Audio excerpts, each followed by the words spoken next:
Salam, hər vaxtınız xeyir. Bugün aktual olan problemlərdən danışmaq istəyirəm. Problem nədir? Köklükdən əziyyət çəkirik, qaraciyər piylənməsindən əziyyət çəkirik və eyni zamanda yenə damar tıxanıqlığı. Uşaqlarda hansı problem var? Bu dəqiqə bəstəboyluqdan hamı elə bil ki, özünə kompleks edir. Onun üçün də yenə də biz çıxış yolunu tapdıq.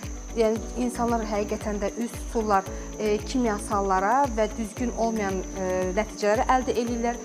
Yəni, biz isə onun təbii yolunu, vasitəsini tapdıq və təbii necə bunu etmək lazımdır, heç bir digər orqanlara ziyan vermədən o haqda danışmaq istəyirəm. Hormonal fonu düzənləyicidir eyni zamanda. Baxın, bu morinqa. Morinqanın sirkəsi də var və onun tozu daha çox mən Azərbaycanda görmüşdüm. Amma biz onu digər xarici ölkədən meyvəsini gətirdik. Meyvəsi daha faydalıdır. Boy uzatmaq üçün necə istifadə etmək lazımdır? Köklükdən əziyyət çəkənlər üçün necə istifadə etmək lazımdır? Yəni, biz onların hamısını, istifadə qaydasını, vaxtını, nə qədər lazımdırsa hamısını deyirik.